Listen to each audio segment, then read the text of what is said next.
Lisa. Good afternoon, everybody, and we welcome you to the 25th annual Roxbury Film Festival here in Boston. This year we have reads, we have script reading, we have 80 different films, we have Q&As that will be held before and after most of the films. We just want to thank everyone for coming online and in person this year starting June 20th. Please go to roxfilmfest.com for more information. Today's films are with two directors, one from Fantastic Negrito and the other from Boston Dance Party. I would like the directors of those films to introduce themselves and tell us a little bit about their films. Starting with Fantastic Negrito. Well, my name is Francisco Núñez Capriles. I'm co-directing Fantastic Negrito. Have You Lost Your Mind Yet? That is the right name for the movie. Mm-hmm. And yeah, we made this movie. I mean, we released this movie last year, and we were making this movie for 3 years or something like that. And it's about this incredible artist, Xavier de Frapalis, aka Fantastic Negrito, which is a bluesman and really talented. His life is a roller coaster adventure, and I think it's a really inspirational, at least for me, you know. So yeah, every of you are invited to come to watch the movie. My name's Yvan. I'm the other co-director of the film. I think Francisco said all the good stuff about it. Yeah, it's a great movie that inspires us, and it's from our community. We both live here in Oakland, and you know, it's about not just repping our town, but providing something that is relatable to other cities throughout. So I think folks in Boston will also relate to it pretty well. Very good. And from Boston Dance Party? Well, my name is Fred C. You know, my partner, Mike P. and George, for the Boston House Music Dance documentary. It's an idea basically I had when I was on my way to Germany in 1993. A friend of mine, Edo G and the Bulldogs, which is a legendary group out of Massachusetts, was taking us, you know, to go to Germany to dance, you know, background dance for him. And then, you know, I told my dance partner, Brooke, which is a part of the Boston House Music Dance documentary.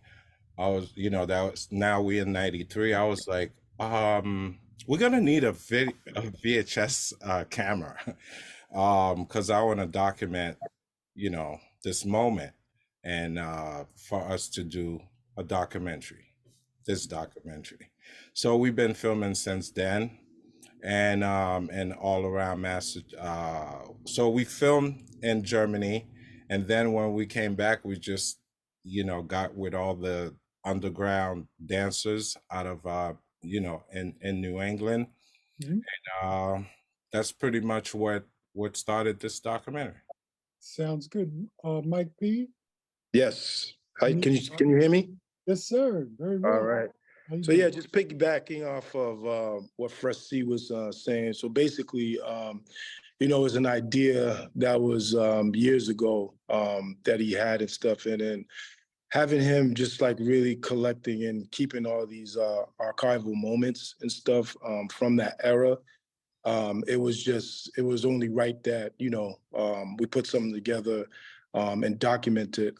Basically, it's really, for us, it's like it's an untold story, a moment that actually happened in Boston, and, you know, the impact that house music had in Boston in that era and stuff. So we just wanted to put this together and shed some light and let people see what was happening at that era and that time, and how it built like community as well too and stuff. So yeah, again, just happy to share this with ROXFILM and on this platform. Well, let me first say thank all of you for coming.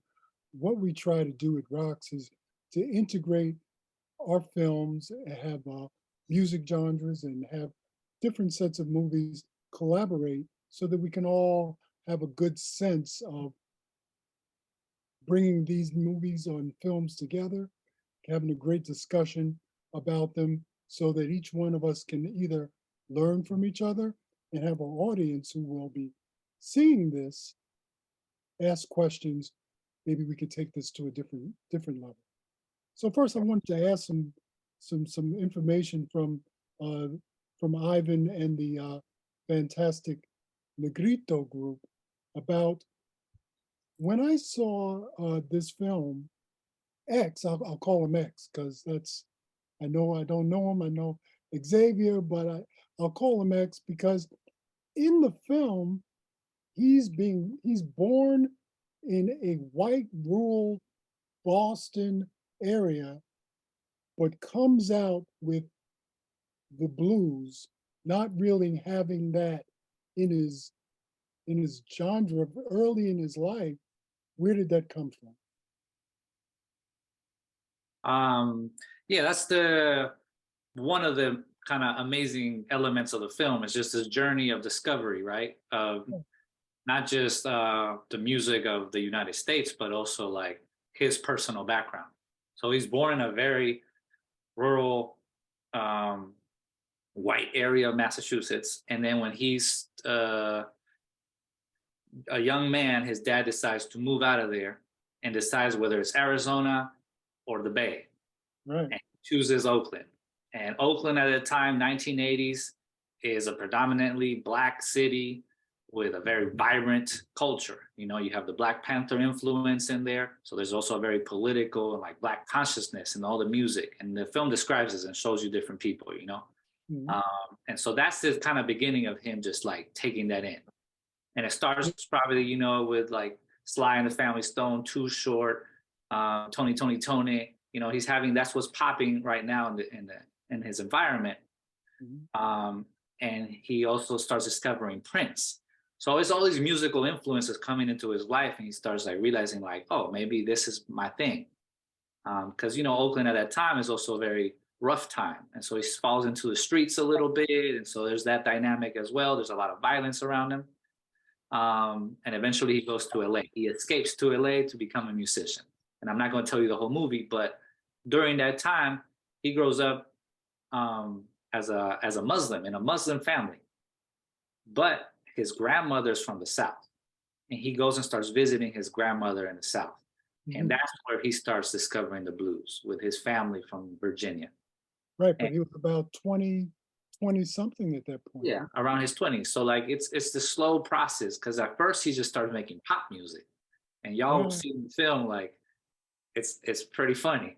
Yeah. But as he starts really discovering, he calls it Black roots music. As he starts discovering that, he starts kind of finding his own identity, but also his musical identity. Well, he also had, from what I saw in the film, a terrific work ethic.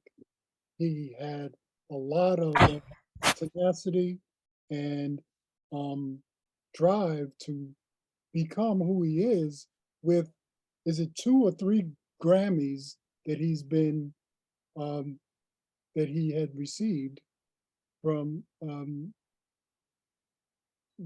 the men who give out those awards. Is that true? Is he a Grammy winner twice or 3 times?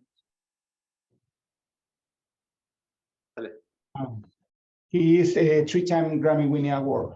And what years were those? Just in the time, I mean, we follow this specific album, which is Have You Lost Your Mind Yet? And that was the last one. Okay. He won a Grammy for that specific album. Mm-hmm. And he had 2 more Grammys, but everyone in the Fantastic Negrito era or time. So from 2014, since 2014 until now. Well, it was a great film. I thought that kind of working with X was more like trying to chase cats in the rain because he had so many personalities. How does a director actually come to make a film with an individual who had the personality of X?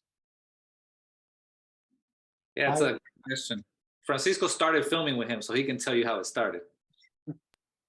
Yeah, so I met X because I applied to make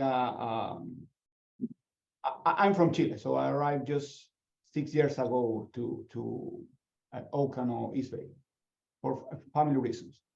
So I was working in construction at that time, like a immigrant, you know. I arrived here, so I get construction because my English was almost zero, you know. But I'm filmmaker, so I'm trying to came back to my area. So I applied to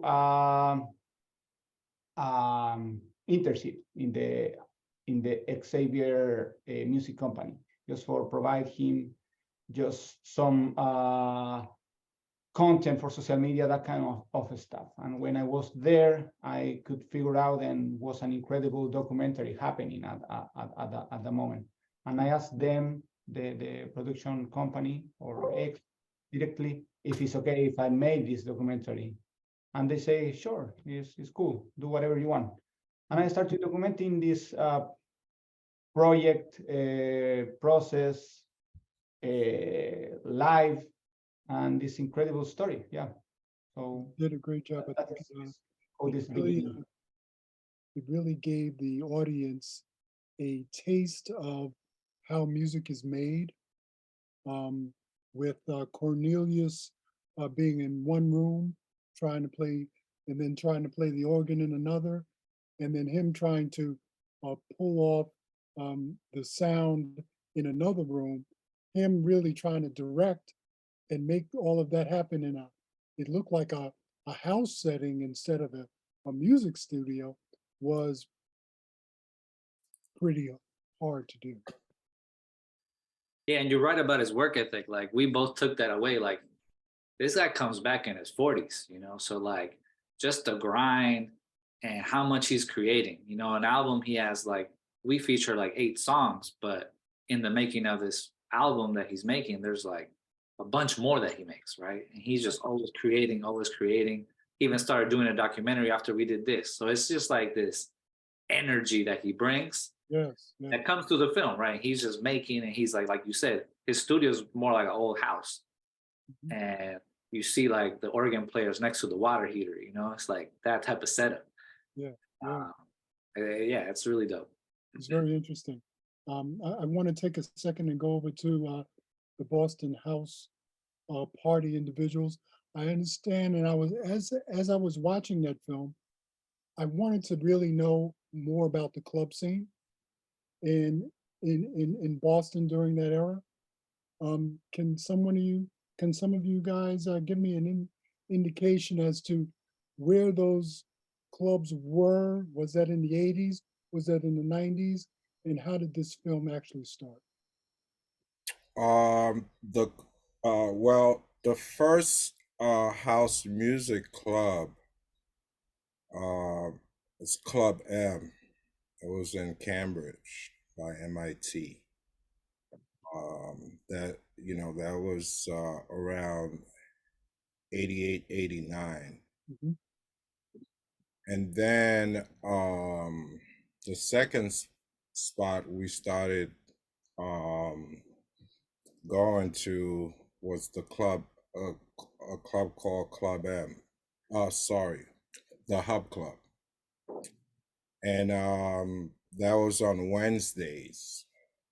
That was so we will go from Hub Club on Wednesdays, and that's downtown right in downtown area in Boston, Mhm. and also Access Club. So on Tuesdays we'll go to Access Mhm. on Lansdowne, and on Wednesdays we'll be at the Club M. Now I remember in those days the music was really integrated. So Right, you get a little pop, you get a little house, the dance floor would get packed, right, and then when a little bit of pop music would come on, the dance floor would empty out. So then the DJ knew it was time to put on the right music. right. Speak to that a little bit for me because I know that uh, the b-boys in that time would start to take the floor over and individuals would start to pack the clubs, and they saw that house music was bringing home the crowd. Right. Um, well, house music, basically the dancers, it's pretty much like a combination of capoeira, African dance, break dance, um, that's kind of like the combination for house as far as the dance. And then the music is pretty much why we call it deep house. It was just like pretty much the vibe. It's something that came out of Chicago first, you Uh-huh. know house music. And we have to give it to guys like Frankie Knuckles, tracks, records that was putting out, like Can You Feel It and things like that. So it's kind of like spread out from Chicago to Jersey, New York, New England. So basically, that was what we gravitated to because, coming from, like the hood in like Roxbury, places like Dorchester, Mattapan, house music became kind of like a safe haven. We just wanted somewhere safe to go to. Right. Um, from like the hip hop, and it's so funny that most of the house dancers were into hip hop and and hip hop, R&B, reggae, things like that. But at nighttime, we go out and dance to house music because yes, the girls gonna be there. The college girls, gonna be there. So yes, that's pretty much the kind of like a quick background uh, of what we call, house music for us, and some of the things that was happening at the club. So Fred C, do you have anything to add? Oh, oh, Uh, Mike, you. yes, yes. I think pretty much. I mean, I wasn't a dancer, but there was times when I would go in the club and I'd see, that moment happen where there was a difference, when house music hit, how, everyone would be on the dance floor. Same thing as hip hop and stuff. And when it came to like pop, things kind of got, a little slowed up. But I think from my perception, what I saw with the house music movement is, again, is like this sense of community that, you've had people from different backgrounds getting together and just really vibing off like, music. And there was like a positive energy that was going on at that time as well too, and again, like Fresi, said, it was like a safe haven and whatnot. And overall, I think when you see different backgrounds and stuff, and at that time, you know, like we're young, and to have somewhere to go and kind of release and show talent and stuff, that was pretty huge, you know. You know, being busy and doing something constructive, I would say, and you know, not fall for like any negativity or negative stuff that was going on outside. So it was definitely, what I've seen was like a special moment, you know, that was created at that era and stuff. Until this day, you know, it's, you know, you have people that's been friends for years off of, you know, meeting each other from these clubs and stuff, and it's the same energy, that positive, and just, you know, showing love to each other and stuff. So yeah, it was just a really great moment in time. Yeah, you mentioned safe haven. You know, these clubs back in the day were very much utilized for that, because being in the streets at certain hours of the night, me being from Brooklyn, New York, hanging out at Paradise Garage, Larry Levan and his music and clubs in the city, it was pretty much the same thing. I've been back and forth to Boston for many years, and I realized the two differences, because you do take a little bit of Chicago, New York, New Jersey, and and Boston, and mix it. And each club had a different vibe to it, Yep. but you can always tell that on the outside there was always an element of danger that you didn't want to deal with, because after you left, True. it's time to get your ass off the street. You know what I mean? True.